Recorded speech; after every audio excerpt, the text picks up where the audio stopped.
Hello வணக்கம், இது உங்கள் சுவி ஜோன். எல்லாரும் எப்படி இருக்கீங்க? இப்போ பார்த்தீங்கன்னா லைவில் ஒரு சம்பவம், அதாவது இந்த பொம்மை டாஸ்க் பயங்கரமான உச்சக்கட்டத்துக்கு போயிடுச்சுன்னு தான் சொல்லி ஆகணும். ஃபஸ்ட்டு 2 லெவல் நேற்று நடந்த விஷயங்கள் கொஞ்சம் மொக்கையாக போச்சு. என்னடா இது இவ்வளோ மொக்கையாக போகுதுன்னு பார்த்தா இப்போது ரொம்ப காரசாரமாக பர்சனல் வெஞ்சன்ஸோட அப்பா என்ன ரொம்ப மோசமாக போயிட்டு இருக்கு. அதுலேயும் குறிப்பாக இந்த எஃப்ஜே ஒரு உண்மையிலே அப்படி தான் கேரக்டரா இல்லை பைத்தியம் ஆகிட்டாரா இல்லை ஒரு மாதிரி ஏதாவது சம்திங் கேரக்டர் அந்த மாதிரியான்னு எனக்கு ஒன்றும் புரியல. அதுவும் அந்த இரிட்டேட் பண்ணுற விஷயங்கள் வெளியிலேருந்து பார்க்கும்போது நம்மளுக்கே வந்துட்டு அவ்வளோ கோவம் வருது. என்னடா இது இந்த மனுஷன் இப்படி பண்ணுறான், சின்ன பையன் தான் ஆனால் இவ்வளோ அப்படியே ஒரு மாதிரி பண்ணுறானே. ஒரு சில டைம் வந்து அப்படியே அச்சுறுத்தல் மாதிரி இருக்குது, ஒரு ரவுடி பிஹேவிங் மாதிரி வந்து பண்ணிகிட்ருக்காப்புல. இப்போ பார்த்தீங்கன்னா லாஸ்ட்டாக வந்துட்டு வெளியே போனது யாருன்னா விக்ரம். அதுவும் ப்ரொமோவில் வந்துட்டு பிச்சை எடுக்கிறோம் அப்படின்னு சொல்லிட்டு கத்திருப்பார். எல்லாருக்கும் ஒரே ஷாக்கிங், என்னடா இது விக்ரமுக்கு இவ்வளோ கோவம் வருமா அப்படின்ட்டு. ஸோ அவர் தான் வந்து இப்போ வெளியே போயிருக்கு. கடைசியாக வந்துட்டு ஆக்சுவலாக இந்த ரவுண்டில் வந்துட்டு வியானா வந்து விக்ரமோட அந்த ஃபேஸ் எடுத்து வச்சுட்டாங்க. எஃப்ஜே வந்துட்டு வியானாவோடது எடுத்து வச்சுட்டாப்புல.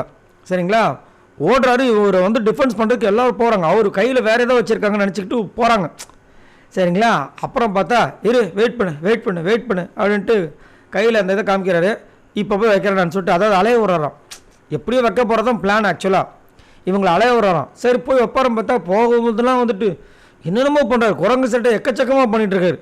ஆனால் அப்பா வியானா கம்முன்னு போய் உக்காந்துட்டாங்க. நீ என்ன நாள் பண்ண எனக்கு முடியலடா சாமி அப்படின்ட்டு. அதுக்கப்புறம் வைக்கிறதுக்கு முன்னாடி இப்போ ஏதோ பிக் பாஸ் கத்துறாங்க.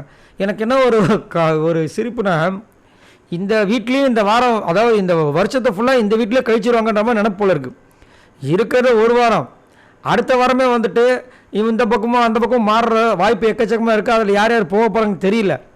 அதுக்குள்ளே ஒரு டீமை ஃபார்ம் பண்ணிக்கின்னு இவங்க பண்ணுற அட்டுழியங்கள் இருக்குது. அப்பா அதாவது முன்னாடி பாய்ஸ் வர்சஸ் கேர்ள்ஸ் இருந்து பாருங்கள், அதுக்கு கூட ஏதோ ஒரு வாய்ப்பு. ஏன்னா அது அவங்க தொடர்ந்து இருந்தாங்க, அப்புறம் 50 நாள் கழிச்சு மாற்றி விட்டாங்க. இது வாரம் மாறக்கூடிய விஷயங்கள். அதில் பண்ணுறாங்க பாருங்க அட்டகாசம். அஜய் அப்பா இதில் இந்த எஃப்ஜே பண்ணுறது. கடைசியாக போயிட்டு வியானாதை உள்ளே வச்சார். கடைசியாக வெளியில் வந்து வியானா வந்துட்டு விக்ரமோட இந்த ஃபோட்டோ வச்சதுனால அதிரடியாக வந்துட்டு விக்ரம் வெளியேற்றப்பட்டார். வாட்டர்மெலன் சார் வெளியேற்றப்பட்டார் போல இருக்குது. ஸோ பயங்கர சூடாக வந்துட்டு இந்த இது போயிட்டுருக்கு. இந்த பிரச்சனையில் தான் ரொம்ப அதிகப்படியாக வந்து இவங்க வந்து வெறுப்பேற்றுவே தான். இன்னொரு அன்சீன் ஒன்று போட்டிருப்பேன் உங்களுக்கு. உங்களுக்கு போட்டிருப்பேன். அதில் வந்துட்டு விக்ரமுக்கு ஏன் கத்திருப்பேன்னா, அதுக்கு முன்னாடி சூப்பர் டீலக்ஸ் ஃபேமிலியிலேருந்து ரேஷன்ஸ், அதாவது நாங்கள் எங்ககிட்ட வந்து நீங்கள் கேட்கணும் அப்படின்ற மாதிரி ஒரு விஷயம் வந்து வச்சுருப்பாங்க. ஏன்னா இவங்க ஆட்டத்தில் இவ்வளோ விஷயங்கள் பண்ணுறாங்களா, அப்போ நாங்கள் எங்களோட பவரை யூஸ் பண்ணுறோன்னு சொல்லிட்டு அங்கே ஒரு சம்பவத்தை பண்ணியிருப்பாங்க. செம்மையாக இருந்துச்சு. ஸோ நீங்கள் உங்களோட கருத்தை சொல்லுங்கள். இந்த எஃப்ஜே பார்க்கும்போது உங்களுக்கு என்ன தோணுது?